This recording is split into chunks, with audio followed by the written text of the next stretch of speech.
नमस्कार व्यूअर्स, मैं हूँ राजन। मेरी तरफ से आप सब लोगों का बहुत बहुत हार्दिक स्वागत है। आप देख रही है मेरी इस चैनल को। तो आज हम बात करेंगे कि एक रेफ्रिजरेटर की डीप कूलिंग हो रहा है, डीप ठीक है, पर नॉर्मल जो हमारा कंपार्टमेंट है उसमें कूलिंग लेस हो रहा है या कूलिंग कम है। तो हम कैसे इसे ठीक करें, क्या क्या दिक्कतें आ सकती है, किन किन दिक्कत की वजह से ये जो सिम्टम में जो प्रॉब्लम है हो रहा है। तो आज हम इसे पूरी जानकारी के साथ आपको दिखाऊंगा कि क्या क्या रीज़न है इसके और कैसे इसे सॉल्व करना है। इससे पहले मैं आप लोगों का एक बात बता दूं, अगर आपने मेरे इस चैनल को सब्सक्राइब नहीं किया है तो ज़रूर मेरे इस चैनल को सब्सक्राइब कर दिए और घंटे के बटन को ज़रूर बजा दीजिएगा। तो आइए अभी देखते हैं।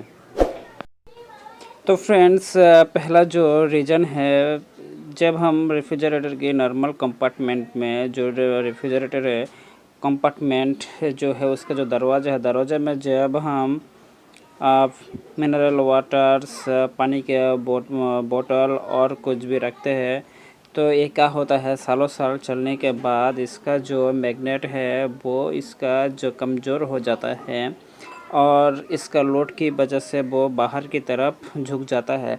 तो झुकने से क्या होता है, झुकने से जो इसका दरवाज़ा बंद किया जाता है तो उसमें एक मैग्नेट की कमी होती है। जो चुंबक है वो कम होते जा रहा है क्योंकि इसमें लोड है। लोड के कारण वो बाहर आता है, बाहर की तरफ झुक जाता है और मैग्नेट भी जो गैसकेट है वो ठीक से लग नहीं पाता है। तो इसी कारण उसकी अंदर से जो कूलिंग हवा है वो अंदर से बाहर की तरफ आ जाती है।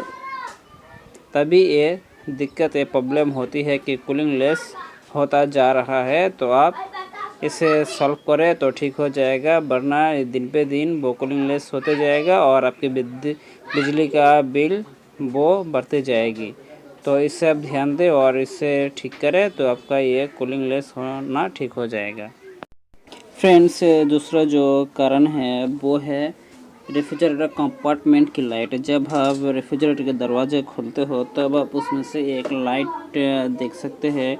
अगर ये लाइट हमेशा जलते रहता है तो भी आपका कूलिंग लेस हो जाएगा, क्योंकि इसके जो लाइट की जो गर्मी की टेम्परेचर है वो फ्रिज में हर समय मौजूद रहेगा और मौजूद रहने के कारण जो उसका कूल का टेम्परेचर डाउन हो जाएगा, क्योंकि लाइट एक गर्मी है, गर्मी से वो कूल कम होता जाएगा। तो आप इसे चेक करिए और चेक करने से ये आपको सॉल्व हो जाएगा, क्योंकि ये सिर्फ एक ही कारण से होता है, क्योंकि ये है ये एक डोर स्विच जो लगा होता है, डोर स्विच के कारण से है।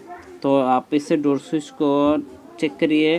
डोर स्विच पुश करने से लाइट ग्लो होता है या नहीं। अगर ग्लो नहीं होता है तो डोर स्विच ठीक है, तो लाइट बंद है। अगर डोर स्विच पुश करने से भी वो लाइट ऑन होता है तो आप तुरंत जो डोर स्विच है वो आप बदल दीजिए। बदलने से आपका जो प्रॉब्लम है वो सॉल्व हो जाएगा।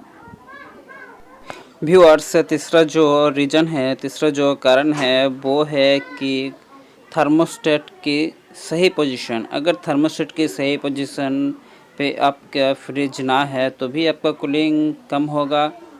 तो इसे आप तुरंत ठीक कीजिए। तो आप कैसे समझेंगे कि आपका जो रेफ्रिजरेटर की रेगुलेटर है, जो आप टेम्परेचर कम या ज़्यादा करते हैं, 1 और 2 3 4 5 6 7 ऐसा लिखा होता है, वही है थर्मोस्टेट, वही है रेगुलेटर। आप उसी की मदद से टेम्परेचर को कम या ज़्यादा कर सकते हैं या करते हैं।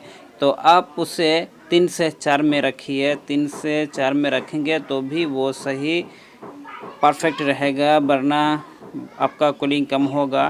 तो आप अगर 1 में रखेंगे तो डीप में थोड़ा ठंडा होगा, कम होगा, और नॉर्मल में थोड़ी ठंडी होगी। तो आप इसे 2 से बढ़ा के, 1 से बढ़ा के आप 3 में रखिए, 3 से 4 में रखिए तो आपका ये परफेक्ट पोजीशन में रहेगा। परफेक्ट पोजीशन में रहने से आपका जो कूल है वो पूरी तरह परफेक्ट रहेगा। तो आप इसे ध्यान दीजिए। चौथा जो कारण है वो है थर्मोस्टेट। आपने देखा कि जो है रेगुलेटर जो थर्मोस्टेट ही है, वो थर्मोस्टेट उसका अंदर ही रहता है, जो आप वॉल्यूम कमाते बढ़ाते हैं, इसी मदद से आप बढ़ाते कमाते हैं। तो यही है थर्मोस्टेट।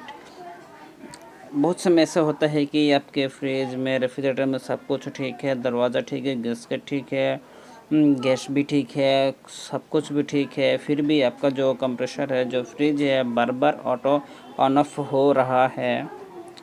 तो ऑटो ऑन ऑफ होने के कारण है यही एक थर्मोस्टेट। इस थर्मोस्टेट अगर सही तरह से काम ना करे तो भी आपका जो कूल है वो परफेक्ट नहीं होगा। परफेक्ट करने के लिए आपको ये चेक करना होगा। अगर आप इसे चेक कर नहीं कर सकते क्योंकि आप तो एक्सपर्ट नहीं है, तो आप एक्सपर्ट की मदद लीजिए और इसे दिखाइए कि ये थर्मोस्टेट सही है गलत है। क्योंकि एक बार चालू हो गया, 5 मिनट फ्रिज ऑफ हो गया, 5 मिनट के बाद फिर चालू हो गया, 2 मिनट के बाद चालू हो गया, जो बार बार ऑन ऑफ की जो सिलसिला है वो चलता रहता है, तो आप समझिएगा कि आपका जो ये थर्मोस्टेट है, रेगुलेटर है, वो ख़राब हो चुका है। जो इसका सही टेम्परेचर देने के बाद थे -18 फ्रीजर और नॉर्मल में 5 से 7 तक वो दे नहीं पा रहा है, तो इसके लिए वो ख़राब साबित होगा। तो आप इसे तुरंत बदलिए, तो आपका ये जो समस्या है, जो प्रॉब्लम है, वो ठीक हो जाएगा।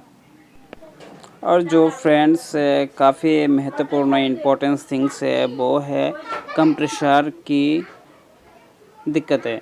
अगर कंप्रेसर में लुब्रिकेंट ऑयल कम हो तो क्या होता है कि कंप्रेसर ऑयल की कम होने के कारण वो कंप्रेसर तो चलती है, कूल भी होता है, तो ज़्यादातर चलने से बाद कंप्रेसर की जो गर्मी है वो बढ़ जाती है, तो ये कंप्रेसर ओवर ट्रिप होता है, ट्रिप कर देते हैं। और एक भी कारण है फ्रेंड्स, इसमें जो कंप्रेसर के ऑयल है वो पाइप के थ्रू ये सर्कुलेशन होता है। पहले कंडेंसर से इवापोरेटर से फिर वो कंप्रेसर में सक्शन के थ्रू आ जाते हैं। तो इसमें जो ये सर्कुलेशन की प्रक्रिया है, जो प्रोसीड्यूर है, उसमें से चेंबर में इवापोरेटर में ऑयल होता है, तो ऑयल के कारण वो अगर गैस और कंप्रेसर ऑयल तेल जब मिक्स होता है तब क्या होता है कि उसका कूलिंग घट जाता है, कूलिंग कम जाता है, तो इसके कारण ये एक प्रॉब्लम है। तो इससे हम कहते हैं कि चोक हुआ है। तो आप एक्सपर्ट की मदद लीजिए। अगर एक्सपर्ट इसे आइडेंटिफाई कर पाए कि ये चोक हुआ है, तो ये गैस जो है इसे छोड़ के नए तरह से ये रिफ़िल करना पड़ेगा, तो ये आपका जो फ्रिज है वो पूरी तरह ठीक हो जाएगा। यही है एक सरल माध्यम और समाधान। तो फ्रेंड्स, मेरे वीडियो कैसा लगा आप मुझे ज़रूर नीचे कमेंट में बता सकते हैं, और अच्छा लगा है तो ज़रूर एक लाइक दीजिएगा।